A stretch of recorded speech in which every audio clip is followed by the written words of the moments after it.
tenemos aquí también a Eugenio Domínguez Vilches, que es profesor emérito de la Universidad de Córdoba y director de la cátedra Enresa UCO.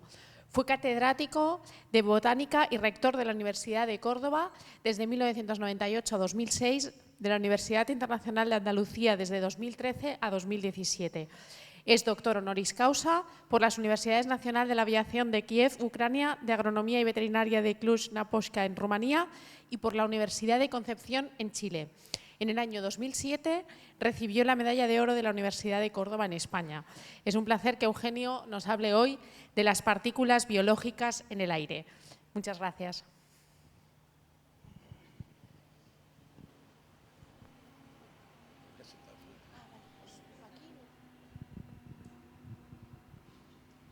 En primer lugar, buenos días, y querría justificarme por esta voz que tengo, que no es la mía, y la culpa no la ha tenido, como en el Quijote, el maldito Cariñena que se ha apoderado de mí, sino los virus que forman parte de mi exposoma y que de vez en cuando se encabronan y me ponen muy malito, ¿no? Entonces estoy recién salido de una bronquitis y lo primero que no voy a poder estar mucho tiempo de pie y lo segundo es que de vez en cuando me dará un golpe de tos.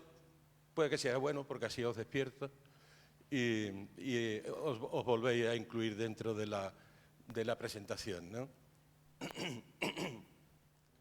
Las características del aire que respiramos, los humanos, se conocen desde muy antiguos. Pero, sin embargo, no fue hasta la invención del microscopio óptico por Antoine de Van Leeuwenhoek en el siglo XVI, cuando se pudo comprobar que tanto el agua como la atmósfera, tanto en el agua como en la atmósfera, existían partículas de origen biológico, microorganismos entre los que se encontraban esporas microscópicas y otros tipos de seres invisibles a los humanos. Gracias precisamente al microscopio, Micheli demostró la presencia de lo que llamó las semillas de los hongos en el aire, indicando que estas esporas eran las responsables del desarrollo de las colonias del sustrato, rechazando así una teoría que había estado vigente durante muchísimo tiempo de la generación espontánea de los organismos. A raíz de aquellos trabajos, Molich, ya en el siglo XX, describió lo que denominó the floating condition of life y acuñó el término aeroplancton. Ya en el siglo XX, Jean Hurst, además de acuñar para siempre el término aerobiología, ideó y construyó el primer muestreador volumétrico de polen y esporas, conocido como Spore Trap, que permitió un rápido avance en esta ciencia y su aplicación a otras. Muchos han sido los métodos y aparatos que se han utilizado para analizar el contenido de las partículas biológicas del aire que respiramos, desde simples portaobjetos impregnados de vaselina hasta los tiempos actuales en los que los estudios cualitativos y cuantitativos de las partículas aerobiológicas se realizan de forma automática mediante robots que se encuentran adaptados a microscopios ópticos de alta resolución. Tengo que decir que, de momento, el sistema funciona, pero con granos de polen, y aún no funciona con esporas de hongo, porque las esporas de hongo son muy parecidas las unas a las otras, son muy pequeñas, y dependiendo además de la posición en la que se encuentren en el sitio donde se depositen, pues muestran una marca morfológica diferente, y se necesitan bases de datos enormemente grandes. Estos nuevos sistemas permiten un análisis prácticamente instantáneo de la calidad del aire y su utilización en cualquiera de las ciencias que se podrían haber mencionado anteriormente. En el siglo XIX, se produjo la primera descripción de una aparentemente nueva enfermedad que fue llamada la fiebre de Lennon y que dio lugar a un incremento en el interés en el estudio del contenido de elementos biológicos en el aire. John Bostock, un médico, describió los síntomas de esta enfermedad, aunque sin poder encontrar una explicación a su desarrollo en los seres humanos.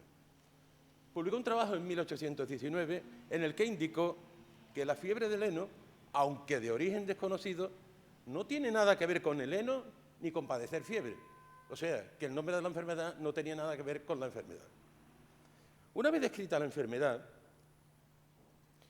otro médico, Charles Blackley, realizó un interesante trabajo de carácter experimental sobre las causas y la naturaleza de lo que médicamente se conocía como catarrus estivus, el catarro de verano, lo que se llamaba vulgarmente la fiebre del heno. Para ello utilizó cometas en los que había dispuesto portaobjetos impregnados de vaselina, haciéndolos volar hasta 500 metros de altura, con lo que demostró que las partículas podían viajar a gran altura y distancia. El corolario de su trabajo fue un aviso a los enfermos de polinosis. Les decía, la mejor forma de no sufrir la enfermedad es pasar el verano en un yate en medio del mar. Cuando las esporas de los hongos o los granos de polen se ponen en contacto con el aparato respiratorio, básicamente de los humanos, porque no conocemos esta enfermedad en otros animales, se produce una respuesta fisiológica de las células del aparato respiratorio que conocemos con el nombre de alergia polínica o esporopolinosis, que no es más que un prurito inflamatorio más o menos intenso o violento, dependiendo del individuo, mientras más atópico, más intenso y más violento, o de carga antigénica que llega a sus vías respiratorias. Estas partículas poseen una envoltura de protección formada básicamente por unas proteínas que se llaman las esporopoleninas, que no son más que un tipo especial de proteínas, por lo que la respuesta alérgica no es más que una reacción de los individuos atópicos a la entrada en el aparato respiratorio, el superior para los granos de polen, que tienen mayor tamaño, y el inferior para las esporas de los hongos, que son más pequeños, de proteínas que son reconocidas como extrañas por el individuo. En los individuos atópicos, el sistema inmunológico está formado por antígenos específicos a la proteína de que se trate y produce unas células que conocemos con el nombre de mastocitos. Estos mastocitos cubren toda su superficie exterior con moléculas de inmunoglobulinas que tienen una forma de Y, en los extremos de las cuales se captura la proteína antigénica que es también apresada por la inmunoglobulina adyacente. De esa manera se inactiva el antígeno. Me ha saltado una anterior. El resultado es el aumento de la tensión ejercida sobre la membrana citoplasmática del mastocito hasta el punto que la tensión es tan grande que termina por romperse. Al romperse se vierte el contenido interior, el contenido citoplasmático, donde hay un material que es conocido con el nombre de mediadores químicos o mediadores biológicos, entre los que destacan unas sustancias que yo creo que todos hemos oído hablar, que se llaman las histaminas. Estas histaminas se liberan en el torrente sanguíneo activando la producción de más mastocitos, que son transportados al lugar de entrada del antígeno, dando lugar a una acumulación de sangre y, en consecuencia, a un prurito o inflamación, que si es en los bronquios, impide su normal funcionamiento, dificultándose la respiración, en sentido lato, produciendo un asma bronquial. Los mastocitos del aparato respiratorio de los humanos son conocidos como mastocitos tipo A. Existen otros tipos de mastocitos, los B y algunos más, pero ciñámonos estos, que se producen en el aparato digestivo, no en el aparato respiratorio, en el aparato digestivo, que sirven esencialmente para eliminar los gusanos intestinales o lombrices muy comunes en otros tiempos en los que la higiene personal y alimenticia era muy deficiente y que hoy día son menos comunes en los humanos de los países más desarrollados.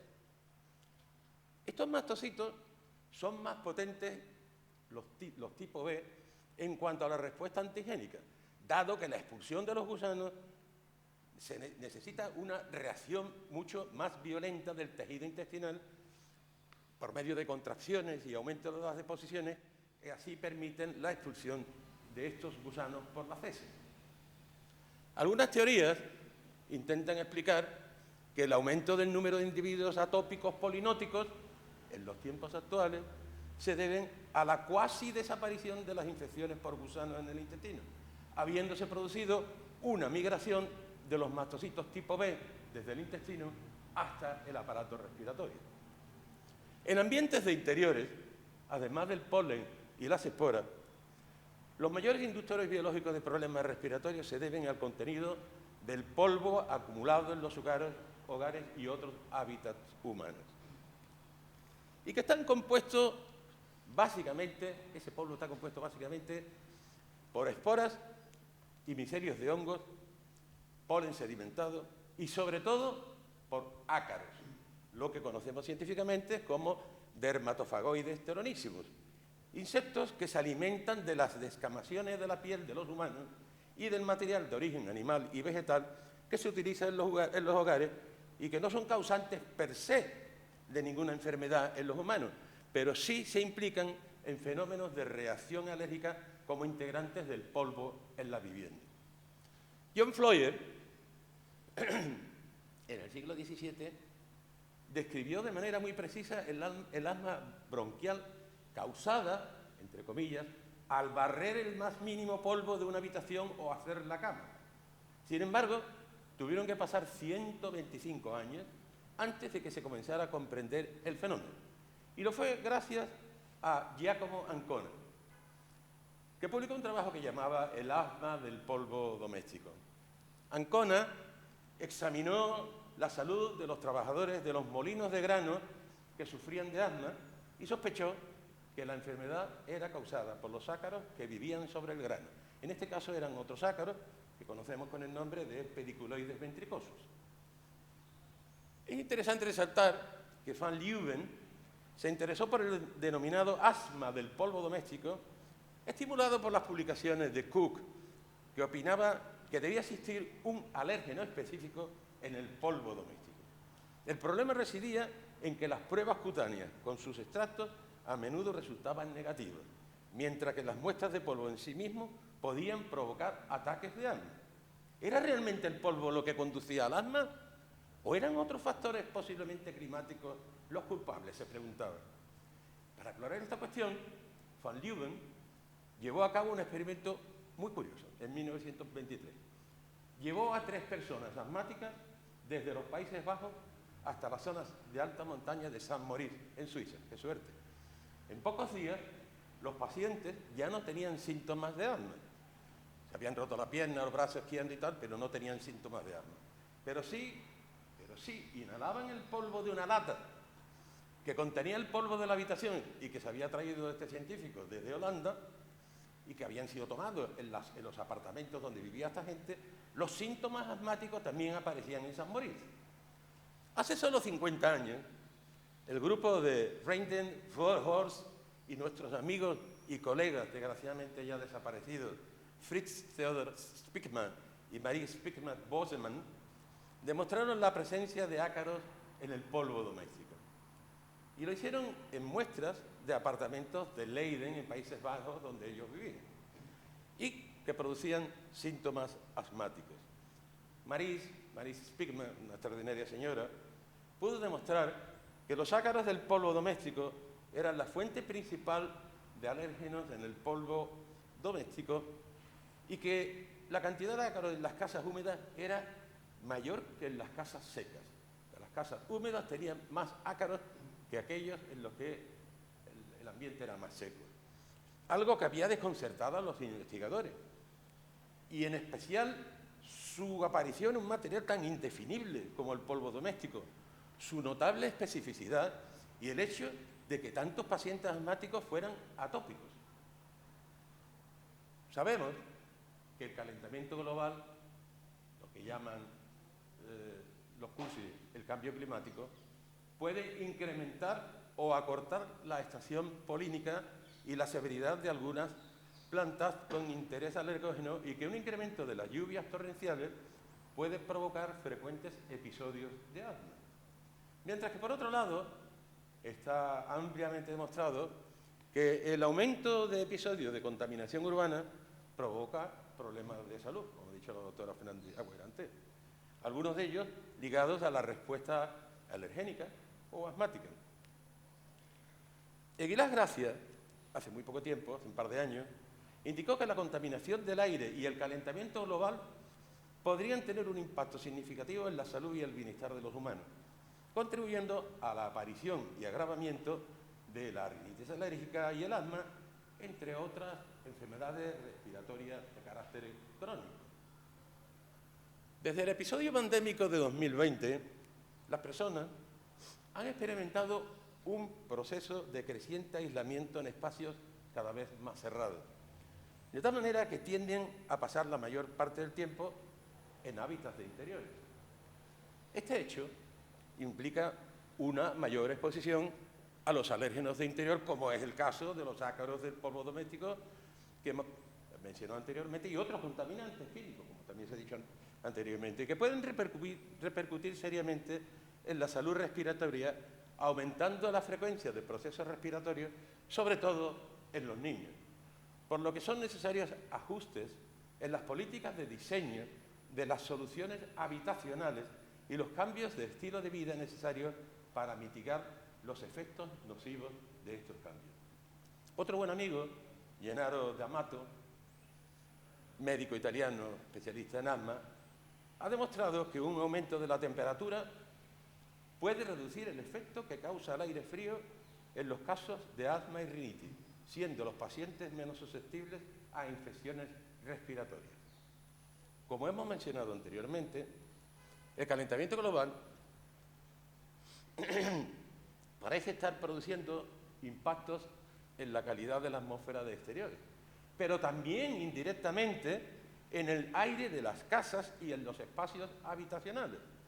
Cuanto más frías son las temperaturas en invierno, más se tiende a calentar las estancias interiores y, por tanto, se vuelven más secas, reduciendo así las posibilidades de crecimiento de las poblaciones de ácaros.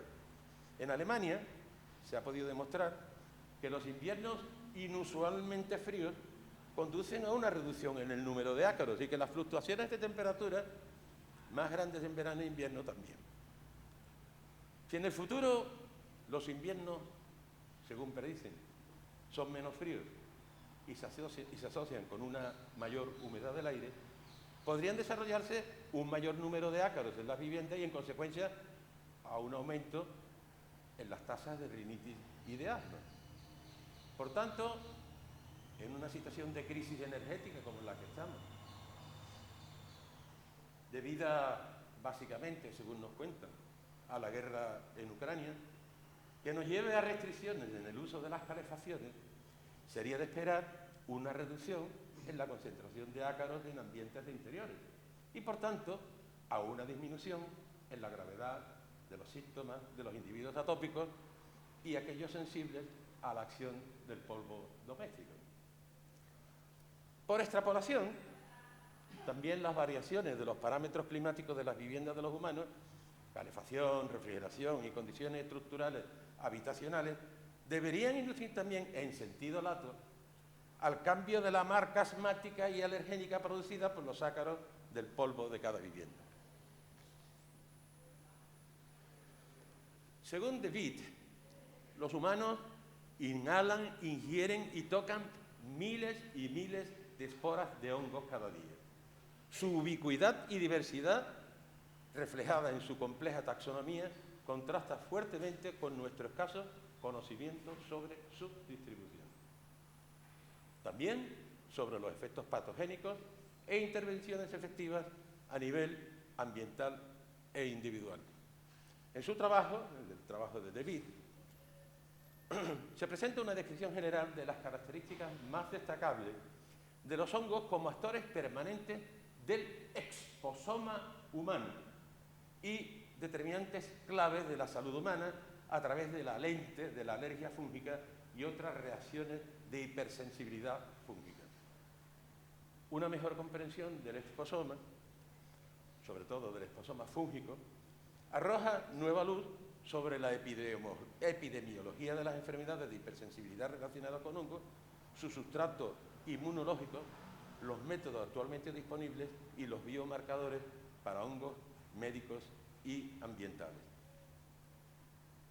Muchos hongos y muchos alérgenos del polen son enzimáticamente activos y pueden dañar la barrera epitelial y aumentar la absorción de alérgenos. Este es el caso de Alternaria alternata, el hongo más común en las casas. Este que forma parte de las manchitas negras en los rincones de las casas.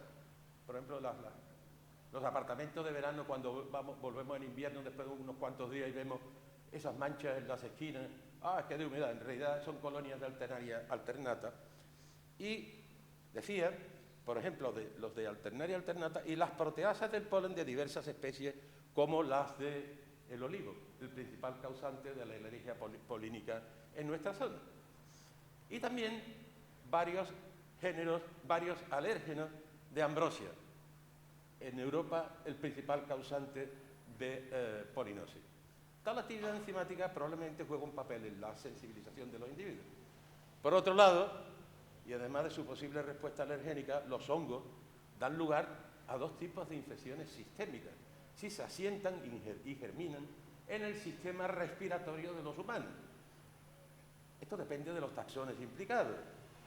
Los hongos patógenos virulentos que causan enfermedades como histoplasmosis, blastomicosis y coccidiomicosis, y los patógenos oportunistas que afectan especialmente a individuos inmunológicamente deprimidos, en los que se inducen aspergilosis, cigomicosis, candidiasis y varias otras enfermedades, pero que este es un tema que se sale del ámbito de esta comunicación.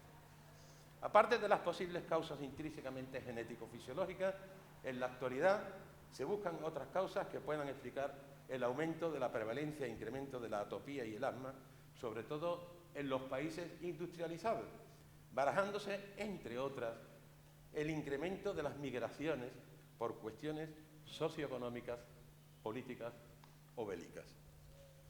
La atopía y el asma parecen estar relacionadas con factores ambientales en personas genéticamente susceptibles, como por ejemplo la contaminación y la variedad climática, habiéndose documentado diferentes tasas de prevalencia en todo el mundo. En los países desarrollados se observa una mayor prevalencia de atopía y asma en comparación con los países subdesarrollados y menos prósperos. Las migraciones implican la exposición a un nuevo conjunto de contaminantes y alérgenos. Además, involucran a factores socioeconómicos y culturales como las condiciones en las que viven estas personas, su tipología y condiciones de confort, la dieta y la accesibilidad a los servicios médicos, todos los cuales es probable que afecten a la salud de los migrantes. La inmigración a países con prevalencia de alergia provoca más alergia y asma en los inmigrantes si lo comparamos con la prevalencia de atopía en los países de donde vienen. El aumento de la alergia y el asma generalmente no está relacionado con el origen étnico, pero en ciertas poblaciones pueden desempeñar un papel importante. Estudios sobre migrantes apoyan la hipótesis de que el estilo de vida y los factores ambientales de los países industrializados occidentales facilitan la atopía y el asma. Hay una hipótesis muy interesante que se llama la hipótesis de la higiene, en la que se sugiere, a través de observaciones epidemiológicas, que la exposición a los microbios en los primeros años de vida está asociada con la prevención de enfermedades como la enfermedad inflamatoria intestinal y también el asma. En consecuencia, una deficiencia de higiene en sociedades menos desarrolladas dan lugar a una menor tasa de atopía y asma, mientras que en aquellos países con una higiene más controlada, esa tasa va en aumento año por año. Se hipotetiza que entre las causas podrían estar el menor tamaño de las familias, hogares y soluciones habitacionales mejor acondicionadas, una microflora intestinal más estable, un alto uso de antibióticos, la casi desaparición de los gusanos intestinales, un buen saneamiento y, por supuesto, una baja carga orofecal en contraposición con las condiciones en las que viven estos inmigrantes o migrantes que proceden de los países en vías de desarrollo. Evidentemente se podría hacer una extrapolación a las condiciones higiénicas dentro de las poblaciones de los países desarrollados y a la higiene que existe entre unas soluciones habitacionales y otras. Sumariamente, podemos deducir que la ausencia de una exposición prolongada y repetida por los altos niveles de limpieza hace que nuestro sistema inmunológico se vea estimulado por sustancias que hipotéticamente deberían ser inofensivas, como el polen o las esporas fúngicas, provocando respuestas inmunológicas indeseables para algunos seres humanos. La aerobiología, pues, juega un papel importante, yo diría que muy importante, en el conocimiento del porqué de las patologías biológicas de los lugares donde los humanos desempeñamos diariamente nuestras actividades.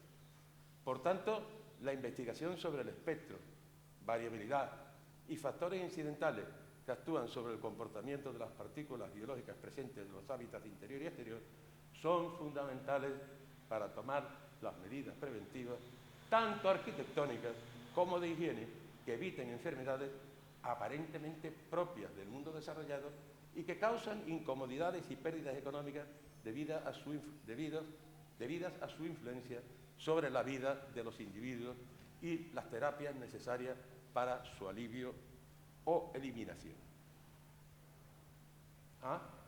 Y no nos olvidemos de lo que ocurre con los baños de los colegios, una gran fuente potencial de contaminación biológica de su atmósfera.